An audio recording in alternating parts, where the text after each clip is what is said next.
রাষ্ট্র পরিচালনার নীতি রাজনীতি যেমন নিশ্চিত করে জনগণের অধিকার উন্নয়ন ন্যায় বিচার, তেমনি এর উপর ভর করেই চলে অনাচার দুর্নীতি লুটপাট। এর এপিঠে আলো তো অন্য পিঠে অন্ধকার।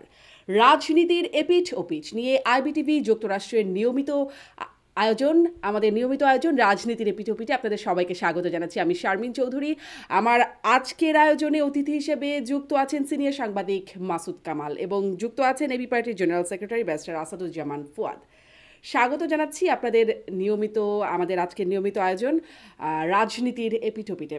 আমি আসলে আজকে অনেক খবর, যার কারণে আপনাদের কাছ থেকে যতটা সুনির্দিষ্টভাবে এবং সহজভাবে বুঝতে পারি সেইভাবে করে আমি আসলে প্রশ্নগুলো করি এবং শুনতে চাই। আমি শুরু করি যে আজকে 4টি কমিশন প্রতিবেদন, সংস্কার কমিশনের প্রতিবেদন পাওয়া গেল। সংবিধান সংস্কার কমিশনের প্রতিবেদন দিয়ে শুরু করি। সেখানে আমরা দেখছি যে দেশের নাম পরিবর্তনের সুপারিশ করা হয়েছে। গণপ্রজাতন্ত্রী বাংলাদেশ আমাদের দেশের নাম, বর্তমানে সেখান থেকে জনগণতন্ত্রী মানে বাংলাদেশ করবার সুপারিশ করা হয়েছে। এই প্রশ্নটাই শুরুতে করি যে দেশের নামে আসলে কি সমস্যা, ব্যারিস্টার ফুয়াদ আপনার কাছ থেকে যদি শুরু করি। ধন্যবাদ।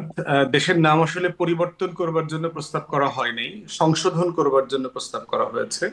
কারণ অফিসিয়াল নামটা যেহেতু পিপলস রিপাবলিক অফ বাংলাদেশ, এই রিপাবলিক শব্দের ভিতরেই আসলে এটার যে বাংলাটা করা হচ্ছে, এই বাংলাটা আসলে একটা মুক্তির লড়াইয়ের মধ্য দিয়ে যে রাষ্ট্র আমরা তৈরি করেছি তাকে রিপ্রেজেন্ট করে না। যেটা এখন বলা হচ্ছে যে প্রজাতন্ত্র বলা হচ্ছে, তো আসলে তো এটা প্রজাদের রাষ্ট্র না, এটা প্রজাতন্ত্রের সেই জায়গাতে আমরা নাই। এটা একটা মুক্তির লড়াইয়ের মধ্য দিয়ে আসছে, এই জন্য তারা বলছেন যে জনতন্ত্রী হতে পারে কিনা অথবা নাগরিকতন্ত্রী রাষ্ট্র, এটা ওনারা প্রস্তাব করেছেন। আমার মনে হয় যে এই বিষয়ে আমরাও কথা বলেছি। আর হচ্ছে যে এই রিপাবলিকের ভিতরে অলরেডি পিপল অলরেডি আছে, সো এটাও দুইবার আসছে কিনা সেটা একটা ট্রান্সলেশনের ব্যাপার আছে। তা আমার মনে হয় যে এটা মোটা দাগে নাম পরিবর্তন না, সংশোধন, বরং আমাদের যে মানে জনগণের রাষ্ট্র হবার যে আকাঙ্ক্ষাটা সেটা যেন নামের মধ্য দিয়ে পরিষ্কার হয়। আচ্ছা, মানে সংশোধনও তো একটা পরিবর্তনের মধ্যেই একটা অংশ নাকি? মাসুদ কামাল, আপনার কি মন্তব্য? আপনার কি মনে হয় দেশের নাম সংশোধন করবারই বা প্রয়োজন মানে কতটা বা কেন দেখা দিচ্ছে? গণপ্রজাতন্ত্রীতে সমস্যাটা কোথায় এটা আমি বুঝি না। আমি আমার ভাষা জ্ঞান খুব বেশি ভালো এটা আমার হয়তো আমি দাবি করবো না, কিন্তু যতটুকু আমি বুঝি গণপ্রজাতন্ত্রী ঠিকই তো আছে, এদের সমস্যাটা কোথায়? এগুলো আসলে হলো কি জানেন, যে অনেক প্রস্তাবিত আসবে এবং সেই প্রস্তাবগুলো তখন ওনারা করবেন, তারপরে সেগুলো নিয়ে তো আবার পলিটিক্যাল পার্টিগুলোর সঙ্গে সবাই বসবেন, আলোচনা করবেন। সেখানে প্রথমে একটা প্রস্তাব, সংশোধনের প্রস্তাব ওনারা দিয়েছেন। আমি মনে করি এটা যে খুব একটা গুরুত্ব বহন করবে এবং এটা নিয়ে যদি কেউ আপত্তি করে তাহলে যেটা পরিবর্তন করতেই হবে তেমন কিছু না। এবং এটা আমার কাছে খুব একটা গুরুত্বপূর্ণ পরিবর্তন মনে হয় না। যদি পরিবর্তন করে ওনারা যেটা বলেছেন সেটাও যদি রাখা হয়, তাতেও যে খুব একটা ক্ষতি হয়ে যাবে আমি তাও মনে করি না। এতে খুব বেশি কিছু একটা যায় আসে না, দুটোই আসলে একই অর্থ বহন করে। আর আপনার পিপলস রিপাবলিক অফ বাংলাদেশ সেটারই অনুবাদ করতে হবে আমি কিন্তু তা বলি না, কারণ আমাদের সংবিধানের মূল যে বিষয়টা আগেও ছিল, আগামীতেও হওয়া উচিত, সেটা হলো ইংরেজির অনুবাদ নয়, ইংরেজিটা হবে বাংলার অনুবাদ। মানে বাংলায় যে ভাবটা আমরা বুঝি সেটাই হবে সংবিধানের মূল, মানে আপনার দৃষ্টিভঙ্গি, মূল উপলব্ধি বাংলায়। উপলব্ধিটা আমরা করবো বাংলায়। যদি কারো প্রয়োজন পড়ে তারা ইংরেজিটা ট্রান্সলেট করে নেবে, কিন্তু পিপলস রিপাবলিক অফ বাংলাদেশের বঙ্গানুবাদ করতে হবে, এটা ঠিকঠাক। গণপ্রজাতন্ত্রী বাংলাদেশের ইংরেজি যদি অন্য কিছু হয়, যারা ইংরেজি ভালো বুঝেন তারা করবেন, কোনো সমস্যা নাই, কিন্তু মূল ভাবটা, মূল যে আপনার গন্ধটা, মূল যে এইটা এসেন্সটা, এটা আপনার বাংলার উপর নির্ভর করা উচিত। সেক্ষেত্রে আমি খুব একটা মানে আপনার পার্থক্য বুঝি না, বা এটা আমি খুব একটা গুরুত্ব দিতে চাই না। বদলালেও আমার কোনো আপত্তি নাই, না বদলালেও আমার কোনো আপত্তি নেই, এতে খুব একটা মহাভারত অশুদ্ধ হবে না এই দুটোতে। আচ্ছা, তাও মানে খুব দুটা একটা প্রায় সমার্থক, একই রকম। আচ্ছা, খুব গুরুত্বপূর্ণ বলে মনে করছেন না? এটাও কি গুরুত্বপূর্ণ? আমি এই প্রশ্নটা আপনাদের দুজনের কাছেই আসি যে 4 মূলনীতির পরিবর্তে এখন 5 মূলনীতি, আমি যদি ভুল না বুঝি, আসছে। জাতীয়তাবাদ, সমাজতন্ত্র, গণতন্ত্র, ধর্মনিরপেক্ষতা, আমাদের যে 4 সংবিধানের 4 মূলনীতি, সেখান থেকে এখন দেখছি সাম্য, মানবিক মর্যাদা, সামাজিক সুবিচার, বহুত্ববাদ এবং গণতন্ত্রের সুপারিশ করা হচ্ছে। ব্যারিস্টার ফুয়াদ, এ বিষয়ে কি বলবেন? এটিও কতটা গুরুত্বপূর্ণ আর এই পরিবর্তনে কি হবে? এটা আমার কাছে গুরুত্বপূর্ণ।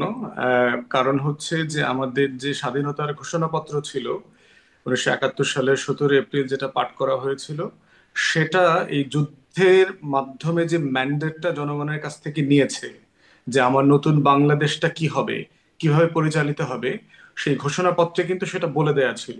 তার ভিতরে তিনটা মূলনীতি পরিষ্কার করে বলে দেওয়া ছিল: সাম্য, মানবিক মর্যাদা এবং সামাজিক সুবিচার।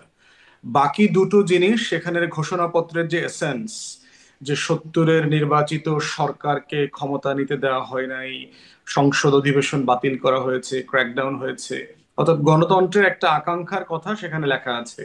আর রাষ্ট্র হিসেবে সবাই মিলে যেহেতু যুদ্ধটা করেছে, বাঙালি, অবাঙালি, পাহাড়ি, উর্দুভাষীরা সবাই মিলে যেহেতু রাষ্ট্র বানিয়েছে, অতএব সবার একটা বহুত্ববাদের জায়গা এই মূলনীতিতে থাকা দরকার। ৪ মূলনীতি যেটা ৭২-এর সংবিধানে ছিল, সেটার সমস্যা হচ্ছে এটা ৭০-এর নির্বাচনেও এই ৪ মূলনীতির আলোচনা আমরা কোনো হিস্টোরিক্যাল ডকুমেন্টে পাই নাই। আওয়ামী লীগের নিজস্ব দলীয় যে গঠনতন্ত্র ছিল সেখানেও এটা ছিল না। ৭১ সালের পুরো সময়টা জুড়েও এটা আলোচনা হয় নাই। কিন্তু ৭২-এর সংবিধানে, যে সংবিধানটা পরবর্তীতে আগে পরে কখনো জনগণের ম্যান্ডেট নেয় নাই, সেই সংবিধানে এই ৪টা মূলনীতি দেওয়া হয়েছে। এবং এই ৪টা মূলনীতি প্রচন্ড রকম কন্ট্রাডিক্টরি, একটার সাথে আরেকটা কন্ট্রাডিক্ট করে। তো সেক্ষেত্রে এটা পরিবর্তন এর আগেও হয়েছে ফিফথ অ্যামেন্ডমেন্টের মাধ্যমে, এবং তারা যেটা প্রস্তাব করেছে এটা অনেক বেশি জেনুইন এবং ক্রেডিবল, যেটা সকল পক্ষকে ইনক্লুড করে এই পরিবর্তনটা গ্রহণ করা যায় বলে আমি মনে করি। জি, ব্যারিস্টার ফুয়াদ, মানে জনগণের ম্যান্ডেট নেয় নাই বড়, পরবর্তীতে বলছিলেন ৭২-এর সংবিধান, কিন্তু জনগণের কাছ থেকে যে খুব আপত্তিও এসেছে এই বিষয়ে, সেটিও তো মানে এখন যেটা দেখা যাচ্ছে, এর আগে কখনো এটা নিয়ে খুব যে আপত্তিও এসেছে সেটিও তো আমরা মনে হয় দেখি নাই। দেখেছি একটা জিনিস, যে সংবিধানের লঙ্ঘন বা সংবিধানের অপব্যাখ্যা, সেই বিষয়ে নানান আপত্তির জায়গা দেখেছি। আহ, মানে এইটাতে এই পরিবর্তন করে বাস্তবিকভাবে কিছু কি পরিবর্তন হবে? মানে থিওরিটিক্যালি আমরা কিছু টার্মসের পরিবর্তন হচ্ছে, বাস্তবিকতায় কোনো পরিবর্তন আসবে? প্রথম কথা হচ্ছে যে ফিফথ অ্যামেন্ডমেন্টের মধ্য দিয়ে কিন্তু জিয়াউর রহমান এই মূলনীতিগুলো পরিবর্তন করেছেন। অথবা আমরা যেটা হিস্টোরিক্যালি দেখেছি, যে আওয়ামী লীগ থাকলে পরে একটা পার্টিকুলার সেট অফ 4 প্রিন্সিপলস, এবং বিএনপি ক্ষমতায় আসলে পরে another particular set of principles এখানে কনস্টিটিউশনে ঢুকানো হয়। অতএব জোর করে সেই ঢুকানো বের করবার যে একটা রাজনীতি আছে বড় দুইটা দলের মধ্যে, সেখান থেকে একটা ইউনিটির মূলনীতির জায়গাতে আমাদের যাওয়া দরকার, রাষ্ট্রকে যদি আমরা এগিয়ে নিতে চাই, যেটা কোনো দলীয় জায়গা থেকে দেখবে না রাষ্ট্রকে। এবং এই রাষ্ট্রকে একসাথে দেখবার একটা জায়গা হচ্ছে আমাদের মুক্তির লড়াই, আমাদের ঘোষণাপত্র, আমাদের ২৪-এর গণ অভ্যুত্থান। তো সেই জায়গাতে এটা জরুরি। দ্বিতীয় কথা হচ্ছে, দ্বিতীয় প্রশ্নটা আপনার, যে কোনো কিছুর কিছু আপনার সংবিধান থাকলেই বা কি যায় আসে? সংবিধান তো আমাদের একটা ছিল ৫৩ বছরে, আমরা তো রাষ্ট্র হইতে পারি নাই। তো আমাদের সংবিধানে তো গণতন্ত্রের কথা ছিল, কই এখানে তো নির্বাচন হয় না। সংবিধানে তো ফ্যাসিবাদের কথা বলা ছিল না, কিন্তু শেখ মুজিব তো বাকশাল করেছে, শেখ হাসিনা একদলীয় ফ্যাসিবাদ কায়েম করেছে। অতএব কাগজে কি লেখা থাকলো অথবা থাকলো না, সেটা অনেক ক্ষেত্রেই হয়তো আপনি এই একই যুক্তিটা দিতে পারবেন, তাতে কি লাভ হবে? দিন শেষে যেহেতু ইন প্রিন্সিপাল আমাদের একটা গঠনতন্ত্র দরকার, রাষ্ট্র পরিচালনার মূলনীতি একটা দরকার, সেই জায়গাতে আপনার একটা থাকার প্রশ্ন যেহেতু আছে, ওনারা এটা প্রস্তাব করেছেন, এবং আমি মনে করি সেটা সকল দল অ্যাক্রস দ্য পলিটিক্যাল পার্টি এটা অ্যাকসেপ্ট করবার মতো একটা জায়গা, যেখানে কোনো রাজনৈতিক দলের আপত্তি তুলবার জায়গা থাকবে না। মাসুদ কামাল, আপনি এটাকে কিভাবে দেখছেন? দেখেন, এই মূলনীতি যেটা যে চেঞ্জ করা হয়েছে আর কি, একটা রেখে তিনটা বাদ দেওয়া হয়েছে, নতুন চারটা ঢোকানো হয়েছে। আমার কেন যেন মনে হয়, যখন আপনি আলটিমেটলি দেখেন ওনারা যেটা করেছেন এটা তো চূড়ান্ত না, এটা তো আলোচনা হবে। সুপারিশ। আমার মনে হয় ঝামেলাটা বাঁধবে এখানে, সমস্ত ঝামেলা এখানেই বাঁধবে। আমি যতটুকু দেখেছি, আমার কাছে মনে হয়েছে যে একটু যেন মানে কনফিউজ করার চেষ্টা করা হয়েছে, এটা আমার কাছে মনে হয়েছে। যে চারটা মূলনীতি আগে ছিল, ফাহাদ ভাই যথার্থই বলেছেন, এই চারটা মূলনীতির মধ্যেও কিন্তু আপনার সেলফ কন্ট্রাডিকশন ছিল। গণতন্ত্র এবং সমাজতন্ত্র ভাই একসঙ্গে যায় না, এটা বলে লাভ নেই। আমি যতটুকু বুঝি, আমার উপলব্ধিতে ঝামেলা থাকতে পারে, আমি যতটুকু বুঝি গণতন্ত্র এবং সমাজতন্ত্র একসঙ্গে যায় না।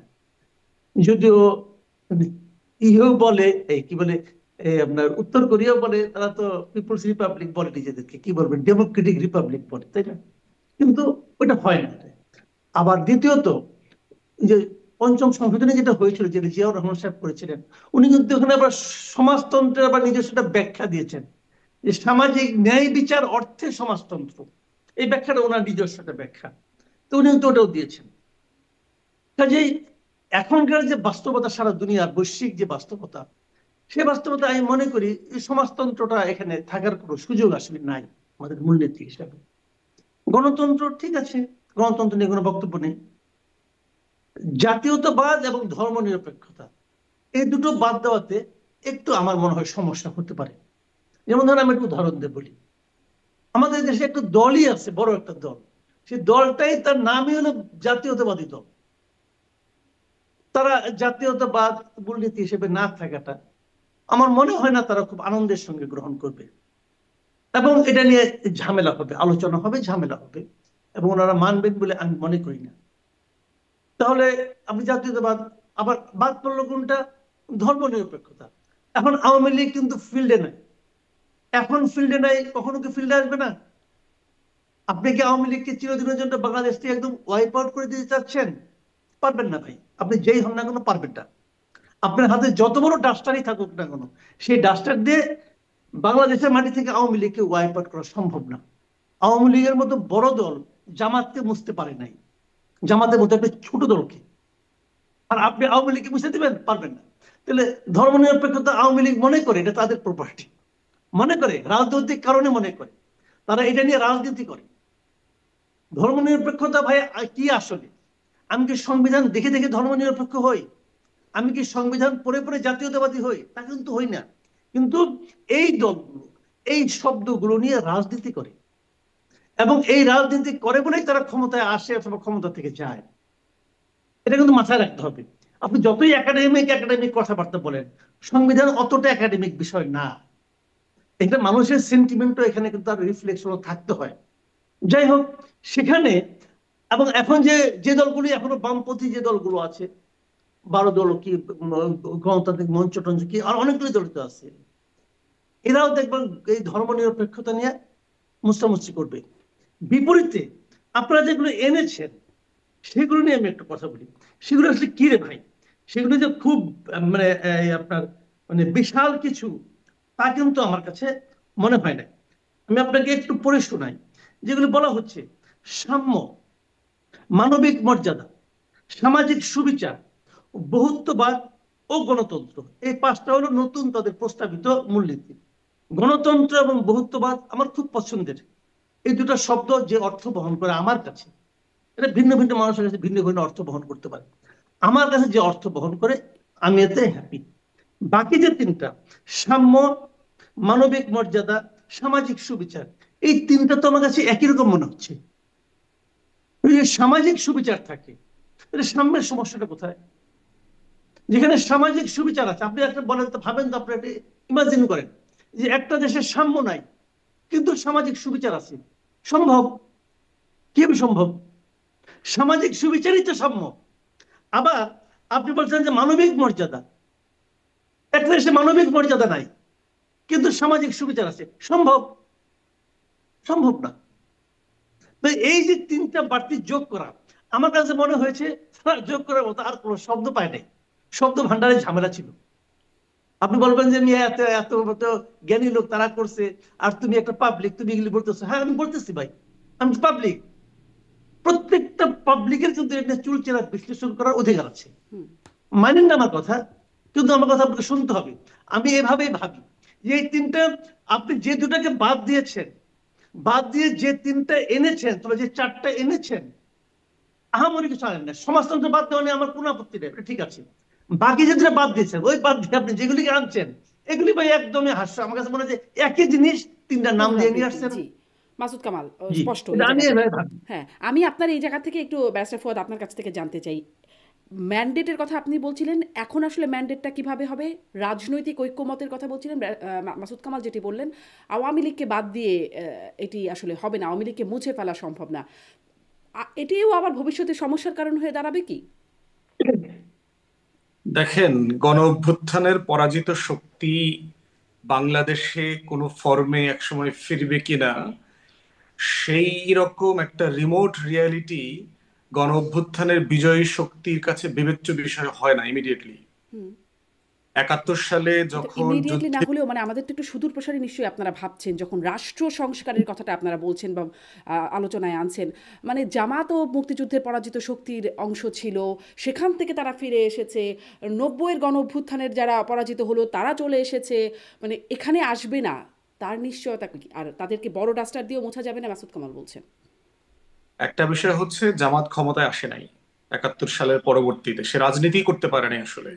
তার একটা জোট করে এসেছে ক্ষমতায়। তার একটা শক্তিশালী সংগঠন আছে, কিন্তু তার বাংলাদেশে কখনো রাজনীতি ছিল না এবং ক্ষমতায় আসবার মতো সক্ষমতাও তার তৈরি হয়নি। তার 15-20টা সিট, এখন 15-20টা সিট তো অনেক খুচরা খাসরা দলের বিভিন্ন সময় তৈরি হয়েছে, সেটার মধ্য দিয়ে কারো রাষ্ট্রে ক্ষমতায় আরোপণ করবার জায়গা তৈরি হয় না। এরশাদ ফিরে এসছে, একজনের দয়া দাক্ষিণ্যে ফিরে আসছে, এবং এরশাদের সাথে 90 সাথে আপনি 24-কে মেলাতে পারবেন না। বদরুদ্দিন ওমর তার ইতিহাসের ডায়েরি থেকে বলেছেন যে তার দেখা 52, 62, 66, 69, 90 প্রত্যেকটা ঘটনাকে পর্যালোচনা করে তিনি বলেছেন যে 24-এ যা ঘটে গেছে তা আমাদের ইতিহাসের কোনো ঘটনার সাথে তুলনীয় না। এই লেভেলের ইনভলভমেন্ট তরুণদের, তারা অন্য কোনো আন্দোলনে গণ অভ্যুত্থানে আমরা দেখি নাই। 90-তেও যারা বেঁচে আছেন, মাসুদ ভাইরা তখন ইয়াং ছিলেন, জিজ্ঞেস করেন ঢাকা বিশ্ববিদ্যালয় সহ কয়েকটা বিশ্ববিদ্যালয় একটু মিছিল মিটিং ছাড়া তখন কিছুই হয়নি। সারা দেশের মানুষের এ ব্যাপারে কোনো ইনভলভমেন্টই ছিল না। তো সেই জায়গাতে এটা একদমই তুলনীয় একটা বিষয় না। প্রশ্ন হচ্ছে যে দল আকারে আওয়ামী লীগের ভবিষ্যৎ কি হবে, অথবা আওয়ামী লীগের নেতা কর্মীদের ভবিষ্যৎ কি হবে, আওয়ামী লীগের ভোটারদের কি হবে, সেটা একটা ডিফারেন্ট ডিসকাশন এবং একটা চলমান প্রসেস। এই আলোচনাটা চলছে আওয়ামী লীগকে নিয়ে কি করা হবে। কিন্তু আমরা যেটা দেখতে পাচ্ছি যে এই মূলনীতিগুলো এমন মূলনীতি যেটা সকল দল ওন করতে পারবে, কোনো সমস্যা দেখছি না আর কি। আপনি যদি ইসলামপন্থী একটা দলকেও জিজ্ঞেস করেন যে সাম্য, মানবিক মর্যাদা, সামাজিক সুবিচার নিয়ে কি ওনাদের ইসলামিক জায়গা থেকে কোনো ঝামেলা আছে কিনা, আপনি হিন্দু বৌদ্ধ খ্রিস্টান ঐক্য পরিষদ অথবা পাহাড়িদেরকে জিজ্ঞেস করেন এই শব্দগুলোর সাথে তাদের কোনো সমস্যা আছে কিনা, তাদের তো আপনি থাকতেও বিএনপি পারে না ব্যারিস্টার ফুয়াদ, যে ধর্ম নিরপেক্ষতা নাই না বিষয়। আসবে, এটাই তো হ্যাঁ, এই রেকমেন্ডেশন নিয়ে এটাই তো তর্কটা হবে, এটাই তো আলাপ হবে। কিন্তু আমি দেখতে পাচ্ছি যে সকল মহলের আইডিওলজিক্যাল পড়াশোনার জায়গা থেকে যে এগুলো এমন কিছু শব্দ যে শব্দটাতে সকল পক্ষ একত্রিত হতে পারে, যে কারণেই কিন্তু আপনার মুক্তিযুদ্ধে অত্যন্ত মানে কেয়ারফুললি এই শব্দগুলো স্বাধীনতার ঘোষণাপত্রে উল্লেখ করা ছিল, তিনটা বৈশিষ্ট্যের কথা, তিনটা মূলনীতির কথা। কারণ যে তিনটা মূলনীতি আপনি মদিনা সনদ থেকে শুরু করে কমিউনিস্ট ম্যানিফেস্টো, ফ্রেঞ্চ রেভলিউশন থেকে শুরু করে আমেরিকার স্বাধীনতার ঘোষণাপত্র, প্রত্যেক জায়গাতে দেখবেন সিমিলার ডিফারেন্ট ডিফারেন্ট ওয়ার্ডে আইডিয়াজ এর কথা বলা ছিল। এবং এই আইডিয়াস গুলা এত সময়কে পেরিয়ে গেছে যে সবাই এটাকে ওন করতে পেরেছে। যেটা আপনি ধরেন বাঙালি জাতীয়তাবাদ নিয়ে অথবা যে কোনো জাতীয়তাবাদ নিয়ে, রাষ্ট্র তৈরি হবার আগে জাতীয়তাবাদ লাগে, এটা মাসুদ ভাই হয়তো আর একটু বিবেচনা করবেন। রাষ্ট্র হওয়ার পরে জাতীয়তাবাদ দরকার হয় না, তখন দরকার হচ্ছে রাষ্ট্রের পুনর্গঠন। আমার 71-এর আগে আমার জাতীয়তাবাদ দরকার ছিল, যে আমি কিসের ভিত্তিতে আগের রাষ্ট্র কাঠামো থেকে বেরোয় আসব। ও পাঞ্জাবি বলছে নিজেকে, ও ও নিজেকে সিন্ধি বলছে, তো আমি বলছি আমি বাঙালি, তো তোমার রাষ্ট্র আছে, ওয়েল আমি তোর রাষ্ট্র বানাবো। তো এই প্রশ্নে জাতীয়তাবাদটা দরকার ছিল। আজকের বাংলাদেশে কোনো জাতীয়তাবাদ দরকার নাই, আমরা সবাই বাংলাদেশী এখন। অতএব এই জাতীয়তাবাদের আলাপটা হচ্ছে একটা মানে একটা শোভিনিস্ট কিন্তু উগ্র। ধরুন এখনো যারা পাহাড়ি জনগোষ্ঠী আছে বা ক্ষুদ্র নৃগোষ্ঠী, আদিবাসী, নানান নামে আমরা তাদেরকে ডাকি, তারাও বিভিন্ন ভাষা বলে। তো তারাও তো ওই যে বাংলাদেশি জাতীয়তাবাদের মধ্যে পড়ে। এই বিষয়টা আপনি বলছিলেন যে পাঞ্জাবি বলে, ও অন্য একটা ভাষা বলে, তো তারাও ভিন্ন ভাষাভাষী মানুষ, সবাই বাংলা বলে না তো। বাংলাদেশ করলে একটা টেরিটরিকে মিন করে। আপনি যখন আমেরিকান বলেন নিজেকে, আপনি তখন একটা টেরিটরিকে মিন করেন। আপনি নিজেকে হিস্পানিক মনে করেন না, আপনি তখন নিজেকে কিন্তু সাউথ এশিয়ান মনে করেন না, আপনি তখন নিজেকে ইন্ডিয়ান মনে করেন না।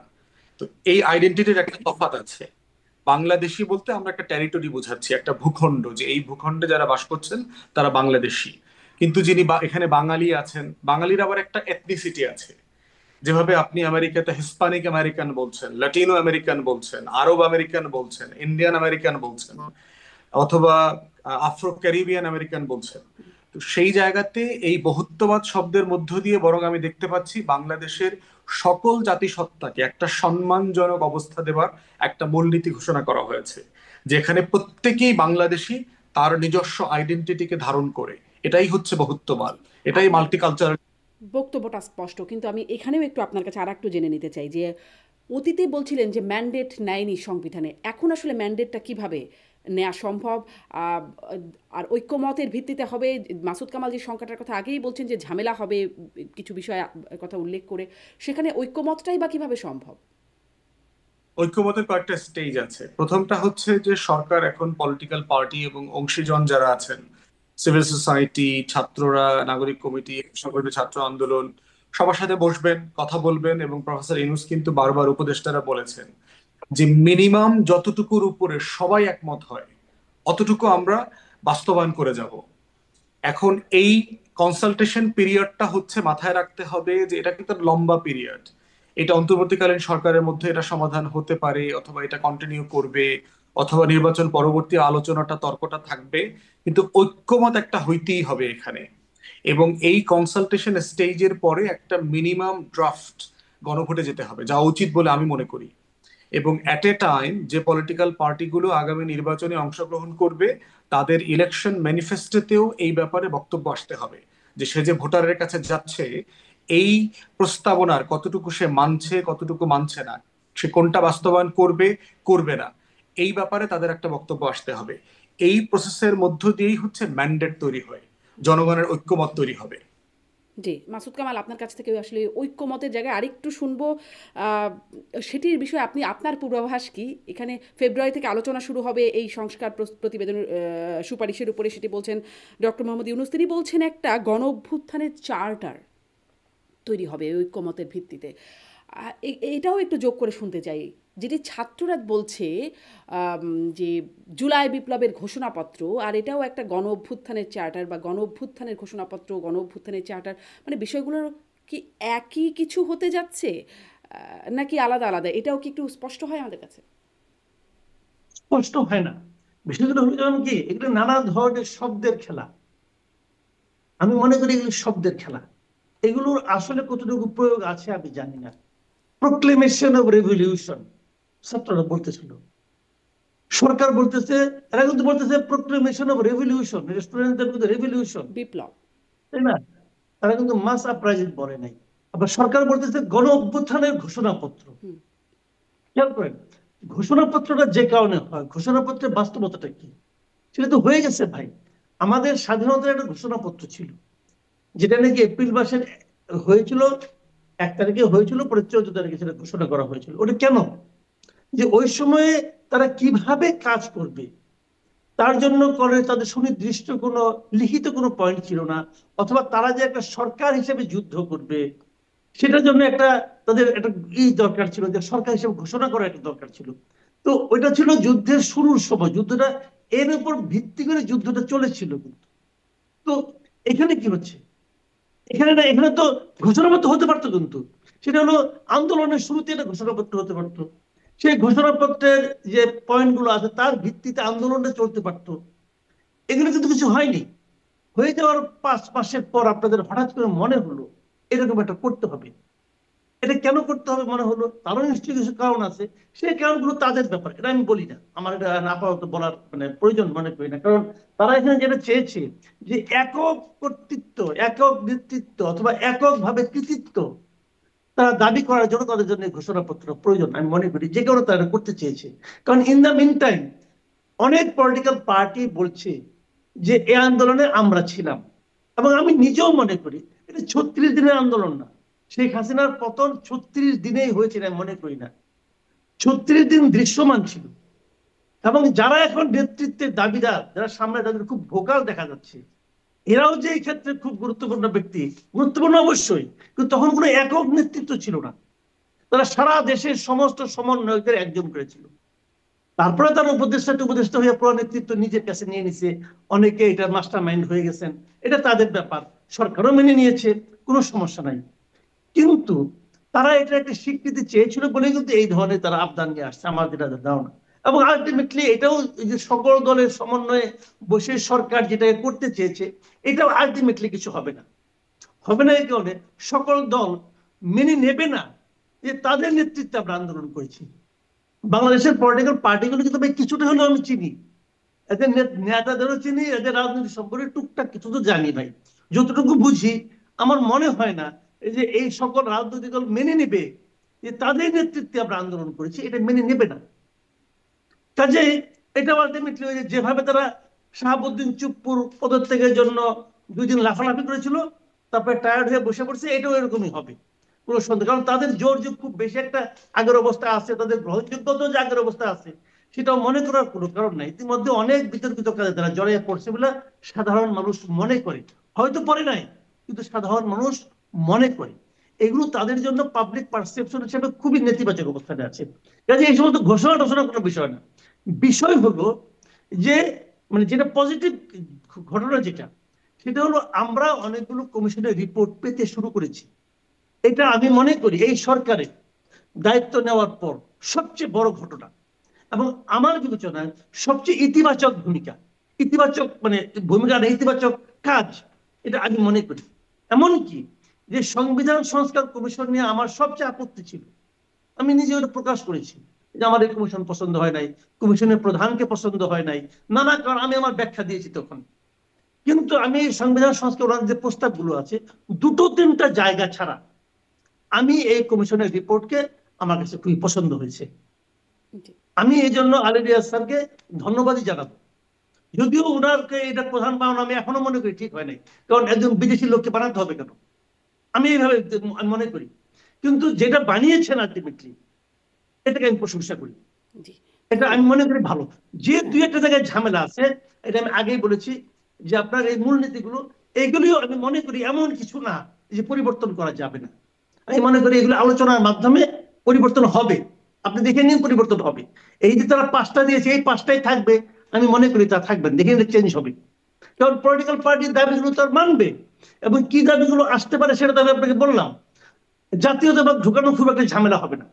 এখন ফুয়াদ ভাই যে কথাটা বললেন যে জাতি তো একটা, এখন এটার দরকারটা কি, এবং আমি কিন্তু ওনার সঙ্গে 100% এগ্রি করি যে ভাই একটা জাতি একটা হয়ে গেছে, একটা গঠন, একটা দেশ, একটা বাংলাদেশি, আমাদের জাতি হিসাবে আমরা বাংলাদেশি, এটা তো ধ্রুব সত্য। এখানে আবার জাতীয়তাবাদী শব্দটা থাকতে হবে কেন, জাতীয়তা, এটা ওনার সঙ্গে কিন্তু আমি একমত। আমি আগে বলেছি যে সংবিধান কিন্তু কেবল একাডেমিক কোনো বুক না, এখানে কিন্তু সমগ্র মানুষের যে সেন্টিমেন্ট, তার কিন্তু পুঞ্জীভূত একটা গ্রন্থ এটা।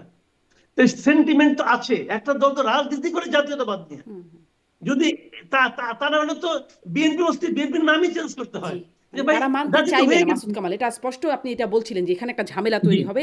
দেখা যাক ফেব্রুয়ারি থেকে আলোচনা শুরু হবে, সেখানে কি হবে। আমি একটু আরো সামনে আরো কয়েকটা বিষয় নিয়ে একটু কথা বলতে চাই, কিন্তু ব্যারিস্টার ফুয়াদ, এই গণ অভ্যুত্থানের চার্টার আর গণ অভ্যুত্থানের ঘোষণাপত্র একই কি বিষয়টা, যেটি ডক্টর ইউনূস বলছেন, এবং তার আগে ছাত্রদের পক্ষ থেকে চাওয়া হয়েছে, মানে সরকারের পক্ষ থেকেও বলা হয়েছে ঘোষণাপত্রের কথাটি? দেখেন, এটা হচ্ছে যে এক অভিন্নর থেকে বড় জিনিস হচ্ছে এসেন্স, এর ভিতরে আসলে কি লেখা আছে, কি লেখা থাকছে।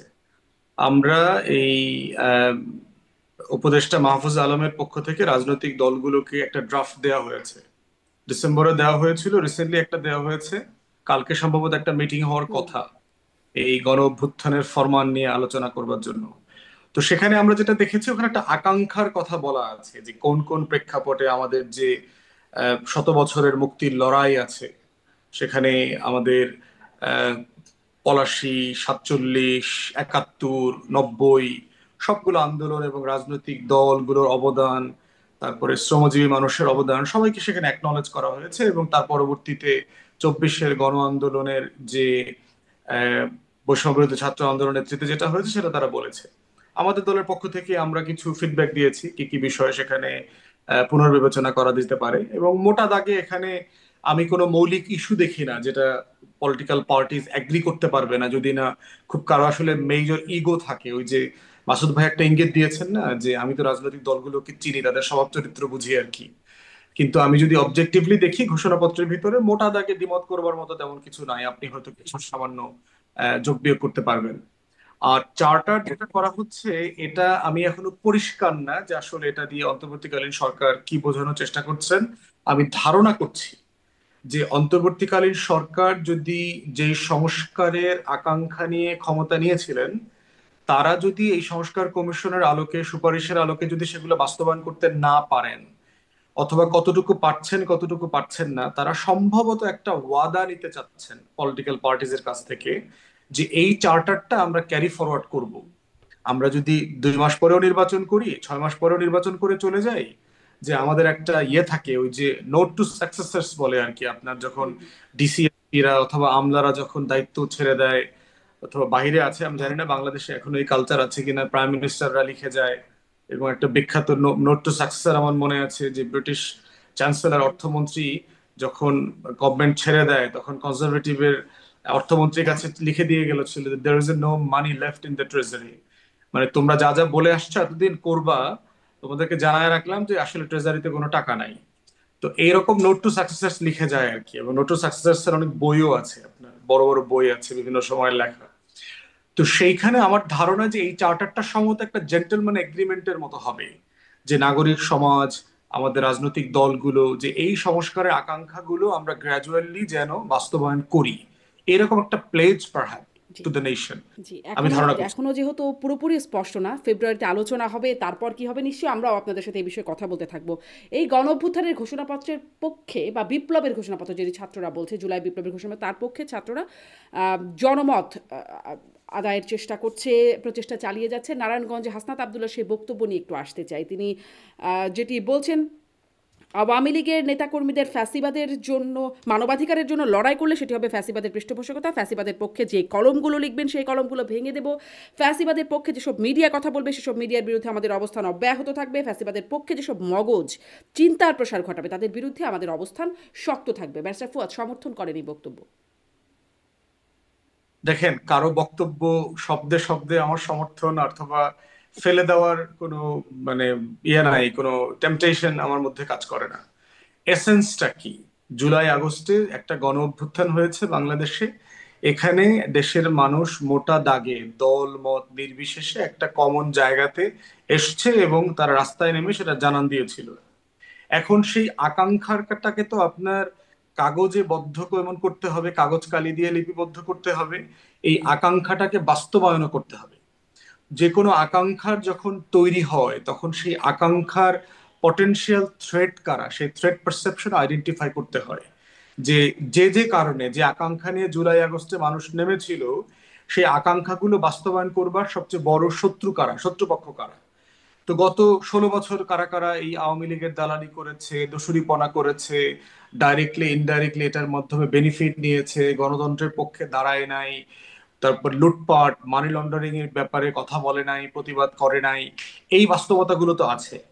But at the same time এই বিষয়গুলোকে আমাদেরকে ক্রিটিক্যালিও দেখতে হবে। যেমন আমরা খুবই লার্জলি মোটা দাগে গণমাধ্যমের সমালোচনা করি, কিন্তু এটাও তো বলতে হবে যে গণমাধ্যমের এডিটোরিয়াল পলিসি অথবা মালিক পক্ষের সাথে আওয়ামী লীগের সম্পর্কটা সবসময় যে হাউজের সাংবাদিকরা ক্যারি করেন অথবা মন থেকে বিশ্বাস করেন, ব্যাপারটা তো সেরকমও না।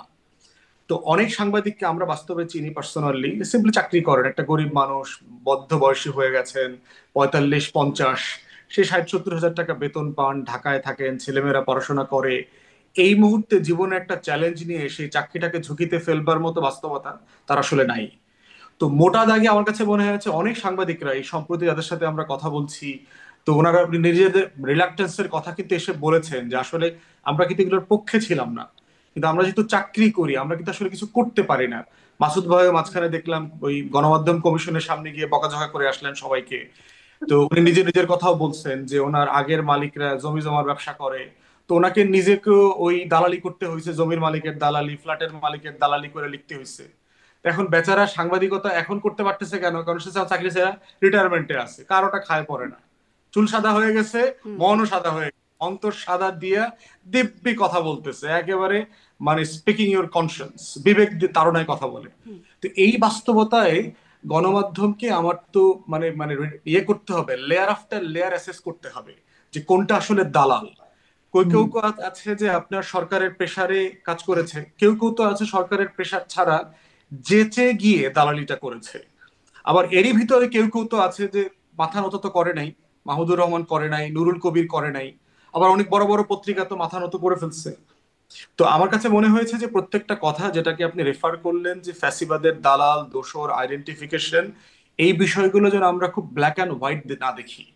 ব্ল্যাক অ্যান্ড হোয়াইট দেখলে যেটা হবে যে নাৎসিদেরকে ডিনাৎসিফিকেশন করতে গিয়ে কিন্তু আবার নতুন করে জুলুম হয়েছিল।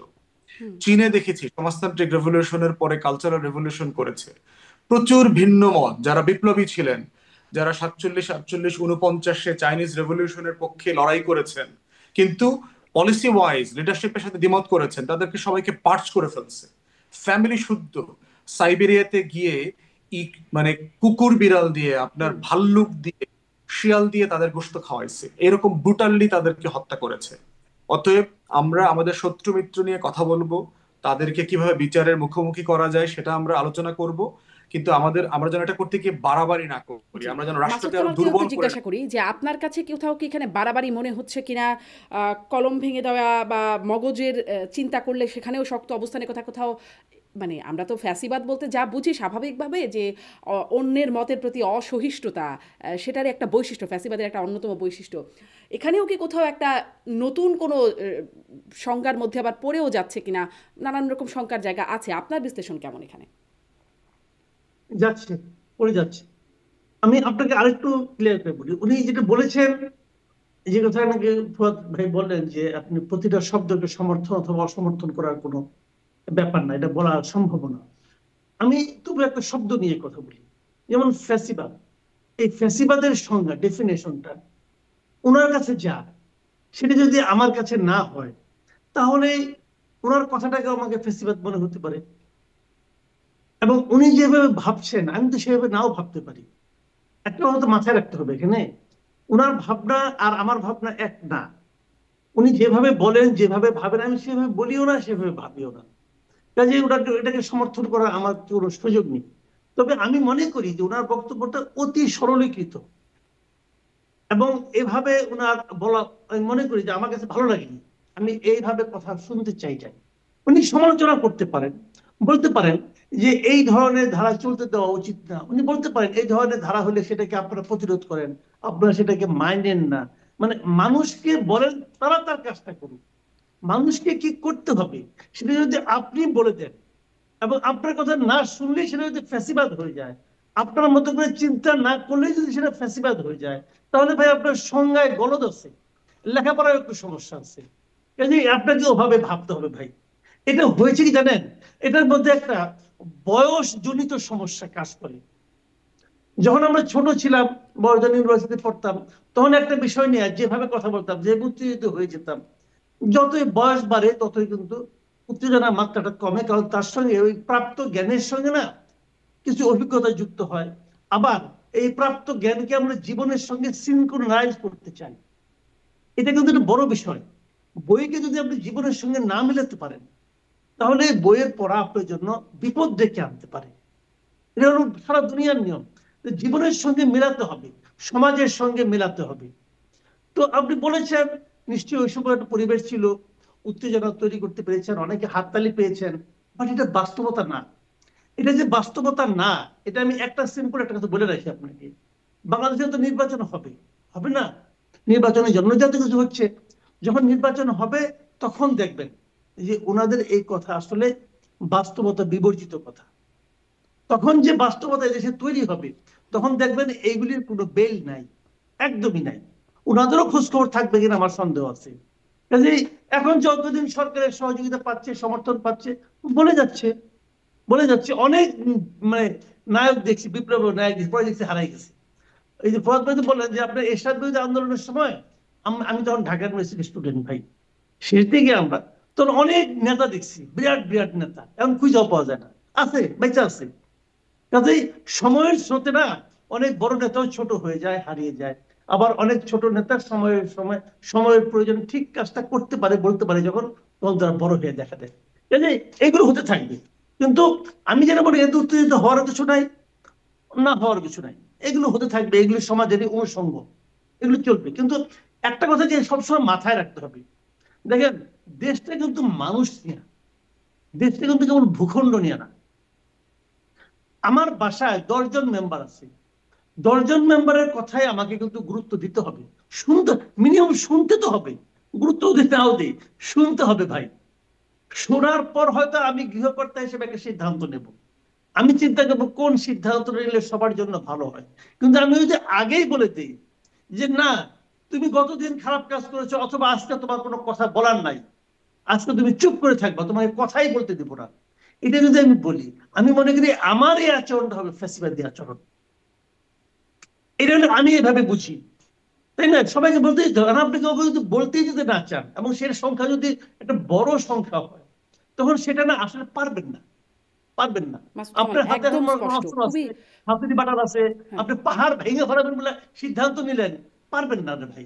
পাহাড় তো বুঝছেন না, এটা উইকুকের ঢিবি না, পাহাড় তো ভাঙা কঠিন।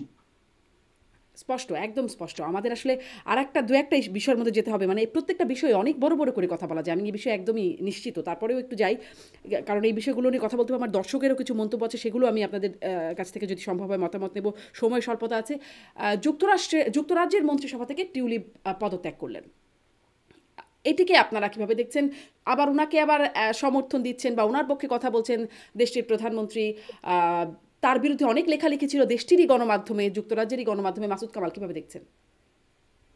দেখেন, উনি যে পদত্যাগ করেছেন, ওনার পক্ষের লোকজন বলছে যে ওনার এটা তো প্রমাণিত হয়নি, হয় নাই, কথা সত্য, অভিযোগ উঠেছে, এটাও সত্য। এবং উনি বলছেন যে তদন্তের স্বার্থে উনি পদত্যাগ করেছেন, এটা ওনার মহানুভবতা, এটা বলেও কেউ কেউ আত্মতৃপ্তি পেতে পারেন, এটাও সত্য। আবার ওই যে নিরপেক্ষ কমিশনের কাছে বলেছিলেন, তারাও বলেছেন তারা নাকি কিছু পায় নাই। আবার ওনাদের প্রধানমন্ত্রী স্টারমার উনিও বলেছেন যে তেমন কিছু পায় নাই। এগুলিও হয়তো বা সত্য, কিন্তু আমি মনে করি এই আংশিক সত্য অথবা পুরো সত্য, এই সব কিছুর সঙ্গেই মেশানো আছে রাজনীতি। রাজনীতিটা বহুত পিকুলিয়ার জিনিস। টিউলিপ সিদ্দিক তার বিরুদ্ধে যে পত্রপত্রিকা লেখা, এটা কিন্তু বাংলাদেশের পত্রিকা লেখা হয় না, ব্রিটেনের পত্রিকা লেখা হয়েছে। ওই পত্রিকায় এই মাপের একজন পলিটিশিয়ানের বিরুদ্ধে আজগুবি একটা লেখা দিবে আর সেটা পাবলিক গ্রহণ করবে, ব্রিটেনের মানুষ ভাই এতটা মূর্খ না, ওদের সাংবাদিকতাও এতটা আনাড়ি না যেটা করবে। এখন যদি টিউলিপ সিদ্দিককে আরো বেশিক্ষণ আটকে রাখার চেষ্টা করা হতো, আমি মনে করি লেবার সরকার, লেবার পার্টির সরকারই বিপদে পড়ে যেত। পুরো সরকার বিপদ থেকে বাঁচার জন্য একটা ফোড়াকে অথবা একটা কাটাকে তুলে ফেলেছে, এই হলো রিয়েলিটি। কিন্তু নাটক করছে যে না আমরা তদন্তের স্বার্থে এটা করছি, বাট রিয়েলিটি হলো যে উনাকে তারা, উনি টিউলিপ সিদ্দিক কেবল নিজে বিপদগ্রস্ত না, পুরো ব্রিটিশ সরকারটাকে উনি বিপদগ্রস্ত করে ফেলেছিলেন। ব্রিটিশ সরকার ওনাকে সরাই দিয়ে নিজেরা বাঁচার চেষ্টা করছে, বাঁচবে কিনা জানি না, এই আলোচনা থামবে এটা আমি মনে করি না, এই আলোচনা চলতে থাকবে, ব্রিটেনেও চলতে থাকবে, কোনো কিছু শেষ হয় না। আবার আমারও যেন পাবলিক, আমি তো প্রমাণ পাইনি এখন পর্যন্ত কোথাও, আমি তো প্রমাণ করিও না, এখানে অভিযোগটা তুলছে, পত্র পত্রিকা যখন অভিযোগটা তুলেছে তারাও যথেষ্ট তথ্য প্রমাণ নিয়ে অনুসন্ধান করে অভিযোগটা তুলেছে। আমি নিজে ভাই সাংবাদিকতা করি, কিছু তো বুঝি, সেই উপলব্ধি থেকে আমি মনে করি ভাই উনি দুর্নীতি করেছেন, একদম ক্লিয়ার উনি দুর্নীতি করেছেন। এবং কারণ ওখানে যিনি বাড়ি নিয়েছেন একজন আওয়ামী লীগের আপনার ব্যবসায়ী, আওয়ামী ব্যবসায়ী, যিনি আবার ওনার খালার কাছে সুবিধাপ্রাপ্ত ব্যক্তি, বাড়ি নিলেন কেন? ভাড়া দিচ্ছেন, মানে ভাড়া তো দেন নাই, নিচ্ছেন, বোনেরটা নিচ্ছেন আবার বিক্রি করে দিচ্ছেন, এগুলো তো সত্য ঘটনা। তো এগুলি বলে লাভ নাই ভাই, এখানে কিছু কিছু ঝামেলা হয়েছে। এবং উনি, এটা হয় কি, এক সময় যারা ক্ষমতায় থাকে না তারা মনে করে আমাদের মধ্যে কখনো যেতে হবে না, আমরা অনন্তকাল থেকে যাব, এই চিন্তা থেকে এগুলি হয়, পরে ধরা খায়, পরে লেজে গোবরের অবস্থা হয়ে যায়। এখন এই তদন্ত, ব্যারিস্টার ফুয়াদ, এই তদন্ত শেষ হওয়াটা, সেটি আবার কতদিনের তদন্তে প্রমাণ হলে কি হবে, না প্রমাণ আবার মানে প্রমাণ না হলে কি হবে? স্টারমার বলছেন তার জন্য নাকি দরজা খোলা, মন্ত্রিসভার দরজা তিনি পদত্যাগ করেছেন, সেখানে দরজা খোলা। ব্যারিস্টার ফুয়াদ,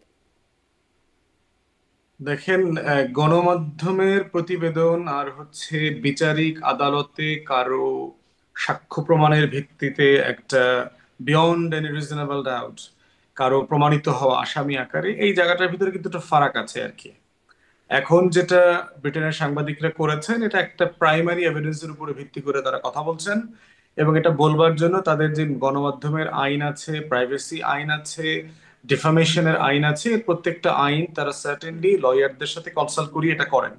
আমি যেহেতু লম্বা সময় এখানে প্র্যাকটিস করেছি, আমি জানি এই ধরনের হাই প্রোফাইল কেসে তারা একদম ওই আমাদের অসুস্থ রোগীদের যেভাবে ভিআইপিদের ডাক্তারদের বোর্ড মিটিং বসে, এখানেও পত্রিকার সম্পাদক থেকে শুরু করে আইনজীবী, তারপরে হচ্ছে regulatory expert, editorial expert, previous যারা এগুলো ডিল করেছেন, এগুলো সিনিয়র সাংবাদিকরা এখানে বসে ঘন্টার পর ঘন্টা তারা এইসব রিপোর্ট নিয়ে আলোচনা করেছেন। আলোচনা করে তারা লিগ্যাল ওপিনিয়ন নিয়ে এই খবরগুলো ছাপেন। কারণ এগুলোর আদারওয়াইজ কনসিকুয়েন্স হচ্ছে এই পত্রিকাগুলোকে মিলিয়নস অফ পাউন্ড জরিমানা দিতে হবে আদারওয়াইজ। তো সাংবাদিকদের চাকরি চলে যাবে, লট অফ থিংস আছে। তো এই জন্য কোনোভাবেই মাসুদ ভাই যেটা কারেক্টলি পয়েন্ট আউট করেছেন, এটা আমাদের দেশের ওই গণমাধ্যমে অমুক ব্যবসায়ীর গার্মেন্টস এর চাকরিজীবীর মতো না আর কি। বাংলাদেশে গণমাধ্যম কর্মীরাও কিন্তু ওই যে মালিকের গার্মেন্টস এর শ্রমিকের মতোই কাজ করে আর কি। তার কোনো স্বাধীনতা নাই, ক্রেডিবিলিটি নাই, মত প্রকাশের জায়গা নাই। তো সেই জায়গাতে আমার কাছে মনে হয়েছে যে এটা কোনোভাবে ছোট করে দেখবার সুযোগ নাই। এবং ইতিমধ্যে কিন্তু ওখানে পার্লামেন্টারি যে অম্বার্সম্যান আছে, এথিক্স কমিটি আছে, সেখানে এটা তিনি রেফার করেছেন। এবং এটা করাপশনের যে ডিপার্টমেন্ট আছে, এন্টি করাপশন এজেন্সিজ আছে, তারাও এটা মানে খতিয়ে দেখতেছে। সো এটা কোন পর্যন্ত গড়াবে সেটা একটা বড় জায়গা। বাট বটম লাইন আমি যেটা বোধ করছি, ইউরোপের পলিটিক্যাল ক্যারিয়ার শেষ আসছে ইংল্যান্ডে। সে আপনি ফিউচারে নমিনেশন পাবে, it's a very unlikely event. তাকে এই মুহূর্তে পার্লামেন্টে থেকে পদত্যাগ করতে হচ্ছে কিনা অথবা জেলে যেতে হবে কিনা, ইটস স্টিল মানে we need to wait to say that. জি জি, আমি আর কয়েকটা মন্তব্য পড়ে ফেলি, আপনাদেরও সময়ের স্বল্পতা আছে। আবু বকর সিদ্দিক তিনি বলছেন, reform is important issue for Bangladesh now, not only election is important to us. আচ্ছা, রিফর্মও গুরুত্বপূর্ণ, শুধুমাত্র নির্বাচন নয়। ইমরান অনি, যে 16ই ডিসেম্বরই মানে না তার জন্য বাংলাদেশে রাজনীতি করার অধিকার নেই, ব্যারিস্টার ফুয়াদকে নিয়ে সম্ভবত বলছেন।